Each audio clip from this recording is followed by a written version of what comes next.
Hello and welcome to your channel Study with निधि। आज मध्य प्रदेश प्रारंभिक परीक्षा 2020-21 के यूनिट फर्स्ट के नोट्स का रिव्यू है। ये संपूर्ण नोट्स सिलेबस के अकॉर्डिंग है। हमारे फर्स्ट है हमारा मध्य प्रदेश का इतिहास, संस्कृति एवं साहित्य। आपको जो ये नोट्स मिलेंगे पीडीएफ फॉर्म में या चाहे तो हार्ड कॉपी के लिए आप प्री बुक्ड करा सकते हैं।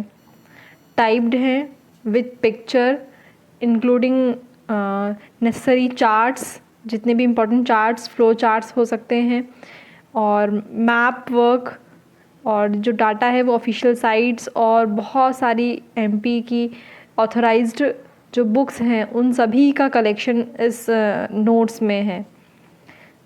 इसमें फर्स्ट यूनिट है। आपका जो प्री का सिलेबस है उसमें टोटल 10 यूनिट्स हैं। 10 यूनिट्स में ये फर्स्ट यूनिट है, मध्य प्रदेश का इतिहास, संस्कृति एवं साहित्य। तो और कहीं नहीं, बस स्टडी विद निधि पर, उसके टेलीग्राम चैनल पर, यूट्यूब चैनल पर, फेसबुक पेज पर आपको इसके सैम्पल नोट्स मिल जाएंगे। तो आप लोग उसे देख सकते हैं और जो भी परचेज़ करना चाहें वो कांटेक्ट कर सकते हैं। स्टार्ट करते हैं हम। मध्य प्रदेश के इतिहास की महत्वपूर्ण घटनाएं एवं प्रमुख राजवंश। ये हमारा यूनिट फर्स्ट का फर्स्ट टॉपिक है। यूनिट फर्स्ट है, उसका नाम है हमारा मध्य प्रदेश का इतिहास, संस्कृति एवं साहित्य। ये उसकी फर्स्ट यूनिट का फर्स्ट टॉपिक है। ऐसे ही इसमें लगभग 8 टॉपिक्स हैं। स्वतंत्रता आंदोलन में मध्य प्रदेश का योगदान, मध्य प्रदेश की प्रमुख कलाएँ, स्थापत्य कला, जनजातियाँ एवं बोलियाँ, त्योहार, लोक संगीत, लोक कलाएँ, लोक साहित्य। तो जिस क्रम में सिलेबस है उसी क्रम में हमारे नोट्स भी हैं। तो स्टार्ट करते हैं। जैसा कि आप लोग स्क्रीन पर देख पा रहे होंगे, सबसे पहले मैंने एक फ्लो चार्ट यहाँ पर किया है। प्रागैतिहासिक काल, जिसमें पुरापाषाण काल, नवपाषाण काल, लौह युग, मध्य पाषाण काल, ताम्रपाषाण काल और महापाषाण काल। हमने प्रागैतिहासिक काल को इन 6 पार्ट्स में डिवाइड करा है। अध्ययन की दृष्टि से ये ईजी रहता है। मोस्टली जो मध्य प्रदेश का इतिहास है वो 3 भागों में है, प्रागैतिहासिक, वैदिक और महाकाव्य। बात करते हैं प्रागैतिहासिक काल की। प्रागैतिहासिक काल, यहाँ पे इससे रिलेटेड आपको जो पुरापाषाण काल है, जिससे उससे रिलेटेड यहाँ पे आपको इमेजेस भी दिख रही हैं। तो इससे क्या है, इमेजेस से हमारी एक पिक्चराइजेशन होती है, तो हमको ईजी रहता है कि हाँ इसमें ऐसा था, हमने ये पिक देखी है इसकी। तो क्या है प्रागैतिहासिक काल में, वह समय जिसकी पुरातात्विक वस्तुएं उपलब्ध हैं किंतु उनका हस्तलिखित प्रमाण अनुपलब्ध है। जो ये शब्द है वो डेनियल विल्सन ने दिया था। 4 लाख ईसा पूर्व से 4000 ईसा पूर्व तक का जो समय है वो प्रागैतिहासिक काल का है। पुरातात्विक काल की गणना जो है वो कार्बन 14 टेक्निक है जो उससे की जाती है। तो ये था हमारा प्रागैतिहासिक काल में। सेंटेंस फ्रेम नहीं किया गया है क्योंकि जो स्टूडेंट्स पढ़ते हैं बुक्स वो जानते हैं कि कितना शॉर्ट करना पड़ता है, इसलिए ये ऑलरेडी पहले से ही शॉर्ट इम्पॉर्टेंट फैक्ट्स के साथ अवेलेबल है आपको। नेक्स्ट पुरापाषाण काल। अब पुरापाषाण काल की बात करते हैं तो वहाँ पर कुछ उपकरण मिले थे, जैसे हस्त कुठार, जैसे कि आप लोग इमेज में देख पा रहे हैं, ये हस्त कुठार, क्लीवर्स, चॉपर्स, पेबल्स, पेबल्स मतलब पत्थर, जो चिकने पत्थर होते हैं उन्हें पेबल्स बोलते हैं। क्लीवर्स जो आगे से ये है ना पेन, तो ये क्लीवर्स हैं। चॉपर, उपयुक्त पदार्थ क्वार्टजाइट एवं चार्ट, मतलब पत्थर जो है वो सुना होगा आपने, क्वार्टजाइट एक पत्थर होता है तो उसका बना हुआ है ये। पुरापाषाणकालीन स्थल कहाँ कहाँ पर हैं, जैसे कि भीमबेटका, रायसेन में। और वहाँ का स्पेशल क्या है वो भी लिखा है हमने कि वहाँ 500 शैल आश्रय, भित्ति चित्र है ना। और ये सब किसने ढूंढे थे, HD सांखाल्य, उनके अनुसार जो लगभग ये 1.5 लाख साल पुराने हैं। और विदेशी इतिहासकार हैं वो इसे 4000 ईसा पूर्व पुराना मानते हैं। नर्मदा घाटी क्षेत्र होशंगाबाद का, नरसिंहपुर, हथनौरा होशंगाबाद का, जहाँ पे होमो इरेक्टस मानव की खोपड़ी जिसे नर्मदा मैन भी बोला जाता है, इसकी खोजकर्ता HD सांखाल्य और अरुण सोनाकिया जी हैं। ठीक है। बेसनगर विदिशा में, है ना। तो इस तरह से क्या है, पुरापाषाण काल से रिलेटेड स्थल भी हमने यहाँ पे डिस्कस किए हैं। सब कुछ इंक्लूड किया है सिलेबस और टॉपिक वाइज। मध्यपाषाण काल की बात करें तो वहाँ पे उपकरण क्या है, आप जैसे यहाँ पे इमेज में देख पा रहे हैं, मध्यपाषाण काल उपकरण ये माइक्रोब्लेड, चंद्रिका, जैसे ये चांद की जैसे शेप में है तो चंद्रिका, त्रिकोण, ये त्रिकोण में,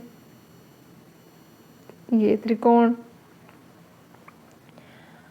उपयुक्त पत्थर कैसा, मतलब इसको बनाने के लिए इस उपकरणों के जो पत्थर हैं वो कैसे, मुलायम पत्थरों का उपयोग किया जाता है।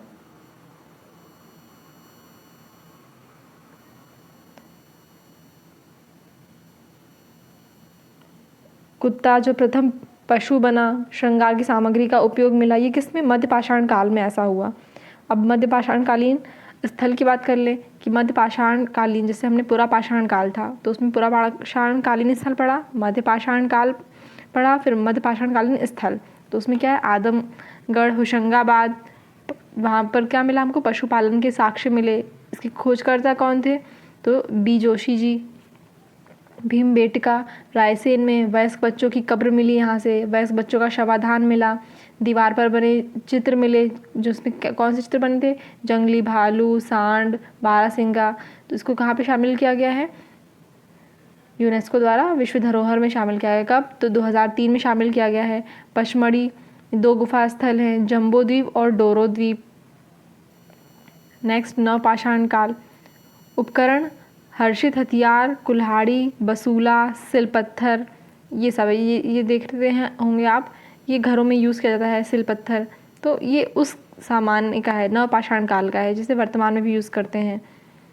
कुल्हाड़ी है, ये बसूला, सिलपत्थर, ठीक है। भेड़ाघाट, तिलवाड़ा घाट, ये स्थल है। मनभावन टेकरी भोपाल की, चचाई गोविंदगढ़ रीवा का, और आदमगढ़ होशंगाबाद का। ताम्रपाषाण काल विशेषता क्या है, यहाँ पे ग्रामीण कृषक समुदाय का उद्गम और कृषि एवं पशुपालन का प्रारंभ हुआ। पुरातात्विक स्थल कायथा, नावदा टोली, एरन सागर और जावरा, बेसनगर विदिशा, गुरिया, बालाघाट, जबलपुर, ये सब कौन से ताम्रपाषाण कालीन स्थल है, पुरातात्विक स्थल है।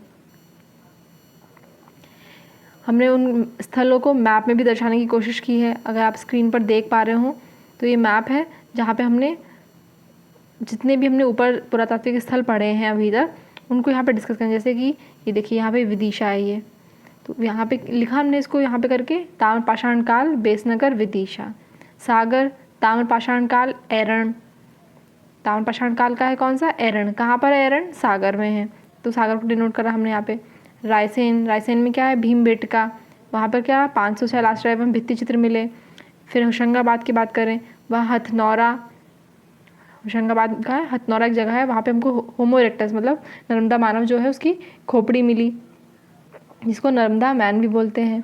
ऐसी बात कर ले हम सीहोर के बगल में ही, सीहोर से क्या है, सीहोर से हथनौरा सीहोर, वो भी एक पुरातात्विक स्थल मिला हमको। इंदौर, इंदौर का नावदा टोली,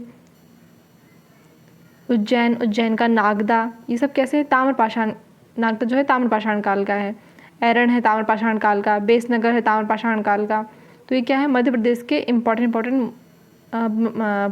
पुरातात्विक स्थल।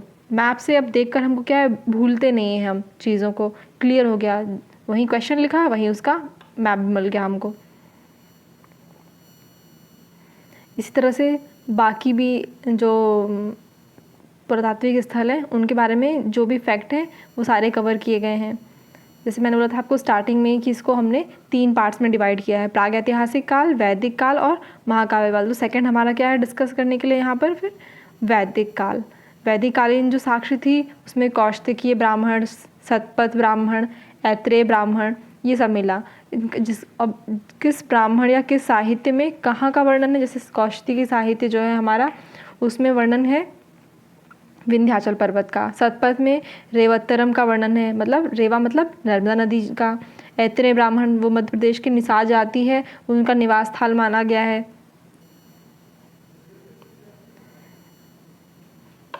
इस तरह से आगे पौराणिक काल में इक्ष्वाकु वंश आए। फिर उसके प्रमुख शासक कौन थे इक्ष्वाकु वंश के?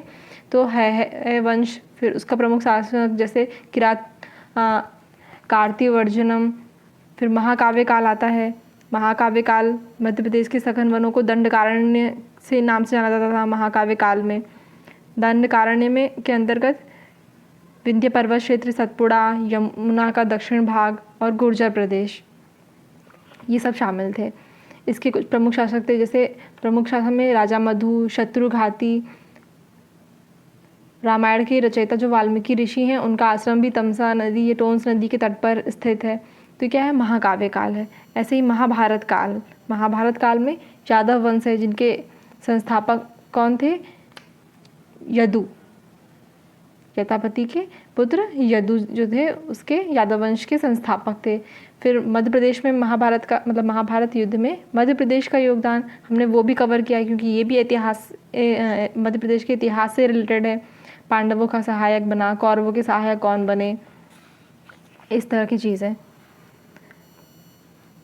फिर जैसे जितने भी वंश मौर्य एमपी से संबंधित हैं, जैसे मौर्य काल, संस्थापक चंद्रगुप्त मौर्य, आचार्य इनके चाणक्य, कौटिल्य थे। फिर मौर्यकालीन शासक जो हुए कौन कौन थे? सांची का स्तूप बना है यहाँ पर। मौर्यकालीन जो पुरातात्विक साक्ष्य हैं एमपी से मिलते हैं, हमने वो सारे कंप्लीट करे हैं यहाँ पे लगभग। शुंग वंश, सातवाहन, उनके रिलेटेड थे। यहाँ पे साइड में फ्लो चार्ट्स भी हैं। तो इससे क्या है, आपको ईजी रहेगा नोट्स को रीड करना। लर्निंग के लिए भी आपको कुछ और स्पेशल करने की ज़रूरत नहीं है, सारी चीज़ें ऑलरेडी दी हुई हैं आपको इसमें। इस तरह से हमने क्या गुप्त काल को कवर किया है। आगे फिर गुप्तकालीन साक्ष्य, जितने भी वंश है वो सारे वंशों को कवर किया है। मैं आपको स्क्रॉल करके दिखा सकती हूँ। ये देखिए, इस तरह से इमेजेस भी हैं, जिससे आपको इजी रहेगा। कई बार हम पढ़ते हैं तो हमको रिलेट नहीं कर पाते हैं, तो यहाँ पे हम रिलेट करने में दिक्कत नहीं होती है। जैसे वराह मंदिर की,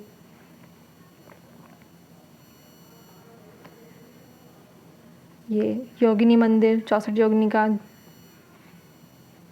कंदरिया महादेव मंदिर, चंदेल वंश है तो वहाँ पर ही उससे रिलेटेड। और फिर जिसने बनाया उसका नाम, साथ में उस पिक को हमने यहाँ पे अटैच किया। फ्लो चार्ट्स भी हैं, ये देखिए इस तरह से हैं नोट्स। ये नोट्स के रिव्यू के लिए, उसका डेमो के लिए ये पूरा वीडियो है। इस तरह से जहाँ जहाँ इम्पॉर्टेंट है वहाँ वहाँ मैप हमने बनाए हैं। जैसे मालवा के प्रचलित लोक नृत्य या मध्य प्रदेश के प्रचलित लोक नृत्य, तो हमने यहाँ पे बुंदेलखंड को ड्रॉ करा है। ये हमारा मालवा हो गया, ये हमारा बघेलखंड हो गया।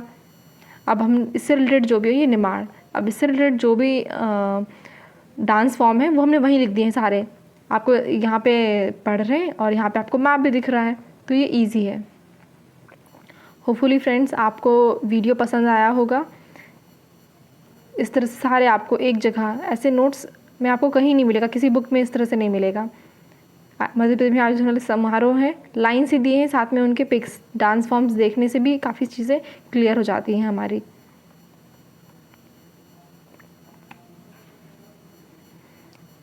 इस तरह से ये कंप्लीट नोट्स हैं यूनिट फर्स्ट। जो भी चाहे सोर्सेज इस तरह से हैं, हमने गवर्नमेंट की साइट्स, डिस्ट्रिक्ट्स, वहाँ सब कुछ लिया है। तो होपफुली फ्रेंड्स आपको वीडियो पसंद आया होगा और इस वीडियो को हम आगे भी कंटिन्यू करेंगे। जो भी नोट्स परचेज़ करना चाहें वो नोट्स व्हाट्सएप या टेलीग्राम पे कांटेक्ट कर के परचेज़ कर सकते हैं, या कमेंट सेक्शन में जिन्हें नोट्स चाहिए वो अपने कॉन्टैक्ट नंबर छोड़ सकते हैं। Thank you friends. होपफुली ऐसी ही और वीडियोज़ के लिए आप मेरे चैनल लाइक करेंगे, ज़्यादा शेयर करेंगे और सब्सक्राइब करेंगे।